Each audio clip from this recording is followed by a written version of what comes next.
Hello everyone. आज के session में हम लोग वेब टेक्नोलॉजी का यूनिट नंबर 5 को डिस्कस करेंगे और यूनिट नंबर 5 में हम लोग को देखना है इंट्रोडक्शन टू एक्सएमएल। जो हमारे सिलेबस में एसबी टेक के द्वारा डिफाइन किया गया है उसमें हम लोग को इन सभी टॉपिक को डिस्कस करना होगा, जिसमें सबसे पहले हम लोग को देखना होगा एक्सएमएल का इंट्रोडक्शन। उसके बाद में एक्सएमएल का यूज क्या है, सिंपल एक्सएमएल फाइल कैसे क्रिएट कर सकते हैं, एक्सएमएल के की कंपोनेंट्स कौन कौन से हैं और XSL और XSLT क्या है। इन सभी टर्म्स के बारे में हम लोग को जानना है। एक एक करके हम लोग सभी टर्म्स को डिफाइन करेंगे और समझने का प्रयास करेंगे। सबसे पहले हम लोग बात करेंगे व्हाट इज XML। XML है क्या? तो XML का फुल फॉर्म हम जानते हैं कि इसका फुल फॉर्म होता है एक्सटेंसिबल मार्कअप लैंग्वेज। यह भी एक मार्कअप लैंग्वेज है और हम लोग इससे पहले HTML को देख चुके हैं, वो भी एक क्या है, मार्कअप लैंग्वेज है। मार्कअप लैंग्वेज वो होता है जिसमें हम लोग टैग्स के रूप में हर चीज को डिफाइन करते हैं। तो जिसमें जैसे हम लोग कॉपी में अगर नोट्स बनाते हैं तो मार्क कर देते हैं, कहीं लाइनिंग कर देते हैं, क्या करते हैं, हाईलाइट करते हैं। ठीक उसी प्रकार से हम लोग डिफरेंट डिफरेंट टैग्स का यूज करके हम लोग हर लाइन को यहाँ पे लिखते हैं, चाहे वो HTML हो या XML हो। दोनों में फर्क इतना ही है कि HTML में प्री डिफाइंड टैग्स हैं पहले से।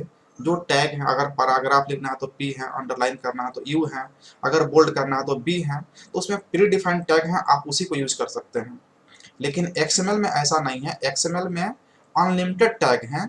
अनलिमिटेड कहने का मतलब इसमें कोई प्री डिफाइंड नहीं है, आप जैसे मर्जी वैसे डिफाइन कर लीजिए, अपना टैग लिख सकते हैं। दैट मीन्स कि मार्कअप लैंग्वेज दोनों है, लेकिन HTML में पहले से डिफाइंड टैग है उसी का यूज करेंगे और XML में कोई डिफाइंड टैग नहीं है, हम लोग अपने से जो भी टैग चाहेंगे वो लिख सकते हैं। क्लियर है? तो दोनों में ये बेसिक डिफरेंस है। It is a markup language not programming language. जिस प्रकार से HTML भी एक प्रोग्रामिंग लैंग्वेज नहीं है, उसी प्रकार से ये भी प्रोग्रामिंग लैंग्वेज नहीं है, लेकिन मार्कअप लैंग्वेज है। मार्कअप लैंग्वेज का मतलब यही समझ लीजिए कि वह लैंग्वेज जिसमें हर एक वर्ड को, लाइन को हम लोग किसी टैग के माध्यम से रिप्रेजेंट करते हैं, तो इसीलिए इसको कहा जाता है मार्कअप लैंग्वेज। क्योंकि इसमें मार्क कर देते हैं, जैसे हम लोग कॉपी में लिखते हैं तो उसको मार्क कर देते हैं रेड से या लाइनिंग कर देते हैं तो मार्किंग करते हैं। ठीक उसी प्रकार से यहाँ पे मार्किंग करने के लिए हम लोग टैग का यूज करते हैं, इसलिए इसको बोला था markup language. XML is design to store and transport data.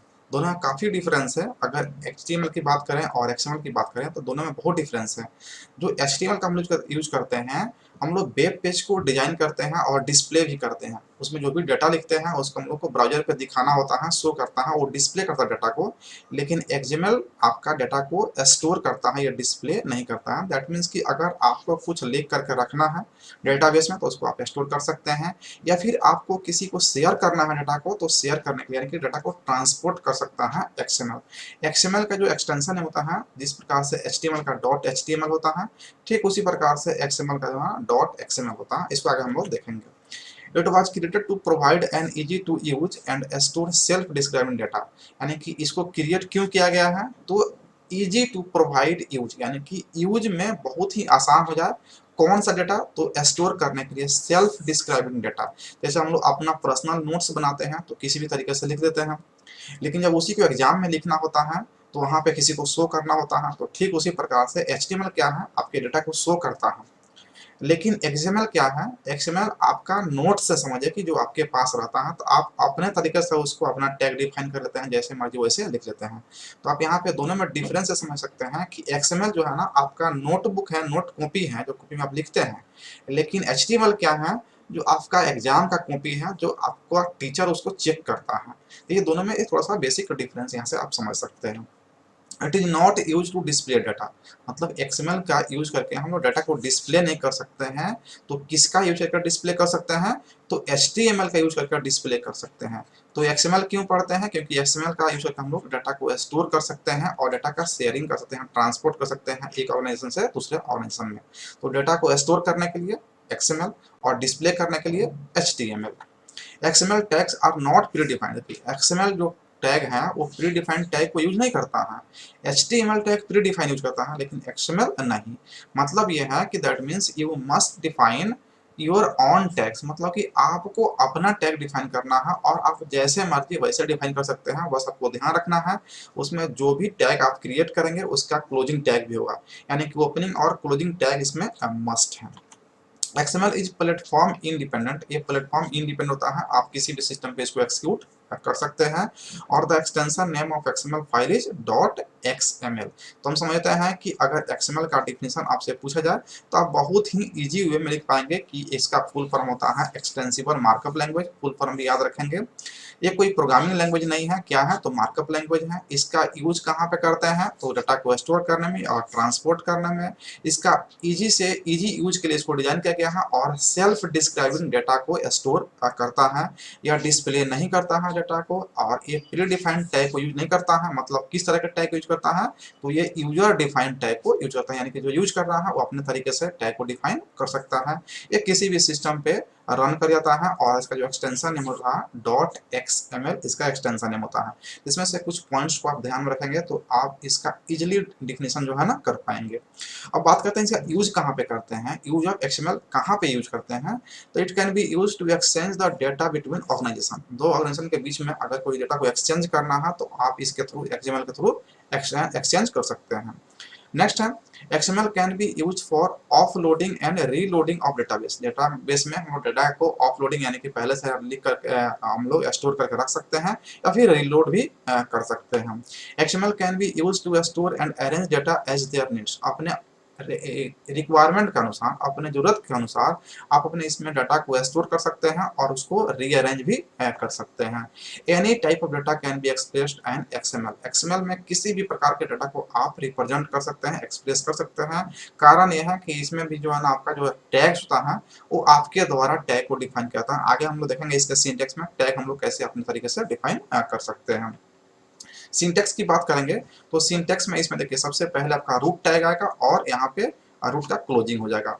Root के अंदर में आपका चाइल्ड टैग होगा और चाइल्ड का भी क्लोजिंग होगा। चाइल्ड के अंदर में सब चाइल्ड हो सकता है, ओपनिंग और क्लोजिंग सब होगा। जैसे हम लोग HTML का लिखते हैं तो सबसे पहले आप HTML बताते हैं कि HTML लैंग्वेज में लिख रहा है, HTML का क्लोजिंग कहते हैं। ठीक उसी प्रकार से आप ओपनिंग क्लोजिंग इसमें भी आप कर सकते हैं। एग्जाम्पल में अगर सिंपल में देखेंगे तो हम एक स्टूडेंट का जो है ना XML फाइल बना रहे हैं, तो यहाँ स्टूडेंट का ओपनिंग हो गया और ये स्टूडेंट का आपका क्लोजिंग हो गया।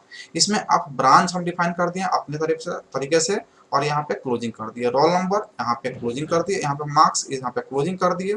इसके अंदर में आप और भी स्टूडेंट वन, अगर मान लीजिए कि अगर आपको 10 स्टूडेंट क्रिएट करना है या 3 स्टूडेंट क्रिएट करना है तो यहाँ पे स्टूडेंट की जगह पे यहाँ पर जो है ना आप ऐसे लिख सकते हैं स्टूडेंट और यहाँ पे ओपनिंग करेंगे और यहाँ पे जो है ना आईडी डिफाइन कर सकते हैं। आईडी इक्वल टू यहाँ पे आपका हो जाएगा 1 और ये क्लोजिंग होगा तो ये स्टूडेंट आईडी यहाँ पे आपका 1 हो गया तो स्टूडेंट 1 का डाटा हो जाएगा।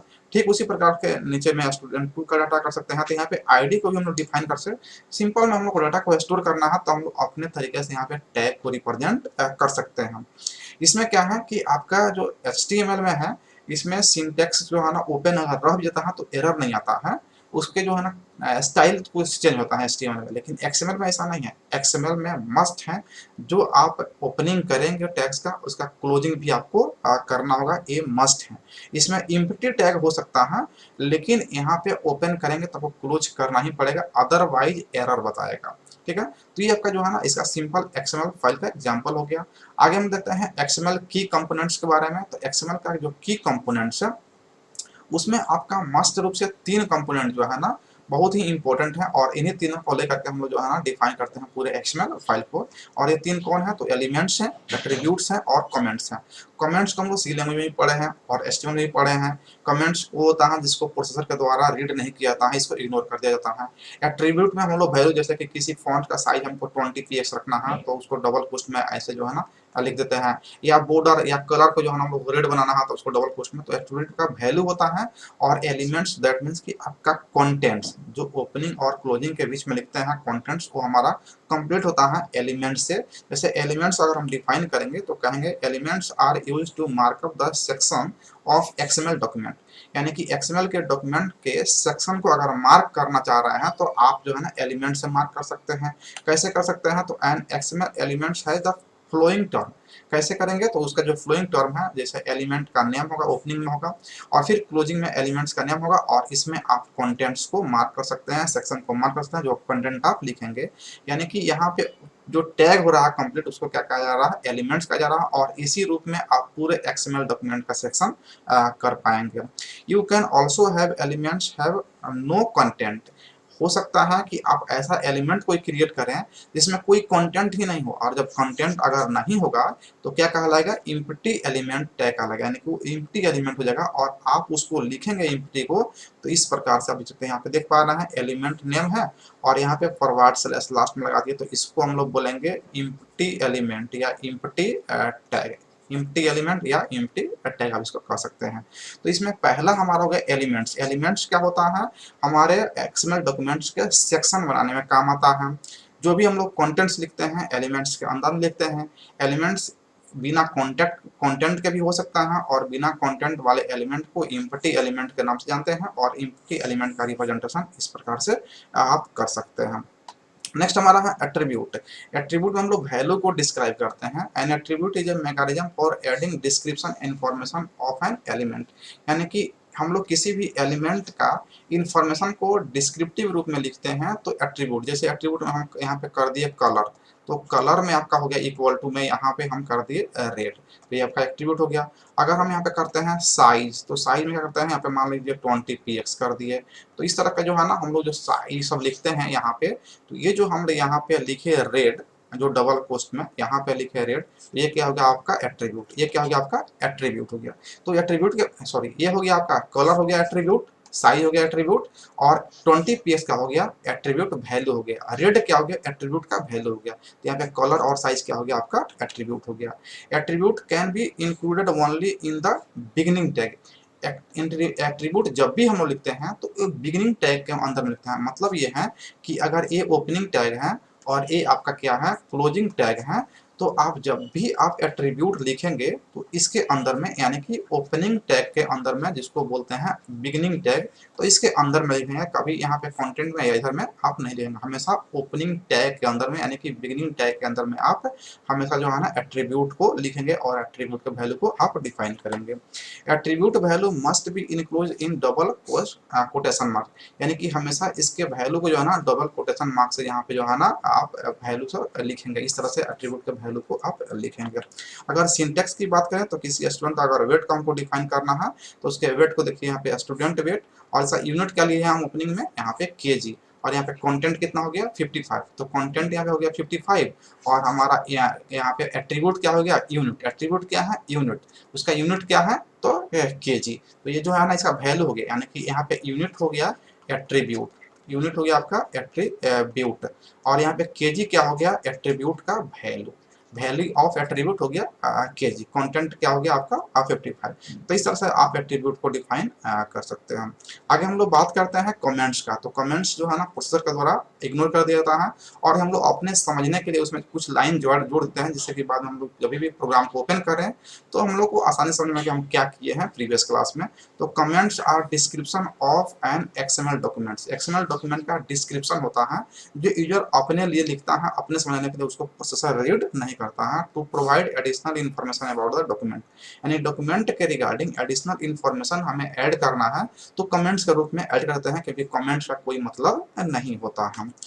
It uses the same syntax as HTML comment, यानी कि जिस प्रकार से हम लोग HTML में कमेंट का यूज किए हैं सेम उसी तरह का सिंटेक्स जो है ना आपका XML में कमेंट्स का है, so that they are ignored by the application processor. जो भी एप्लीकेशन को प्रोसेस करने वाला प्रोसेसर है उसके द्वारा कमेंट को इग्नोर किया जाता है, और इसका सिंटेक्स हम लोग देखे थे HTML में, ठीक उसी प्रकार का सिंटेक्स आप देख रहे हैं, ओपनिंग है और यहाँ पे एक्सक्लेमेशन मार्क है, और इसमें जो कुछ भी आपको लिखना है लिख सकते हैं, और इसे क्लोज कर देंगे तो इसमें जो कुछ भी लिखेंगे वो हो जाएगा कमेंट्स। और कमेंट्स का मतलब ये हो गया इसमें जो कुछ भी आप लिखेंगे उस चीज़ों को जो है ना इग्नोर कर दिया जाएगा, जो भी प्रोसेसर है प्रोसेस करने वाला उससे क्या किया जाएगा इग्नोर कर दिया जाएगा। तो ये हमारा कमेंट्स, तो तीन हमारा इसमें हो गया, मेन मुख्य रूप से एलिमेंट हो गया, एट्रीब्यूट्स हो गया और कमेंट्स हो गया।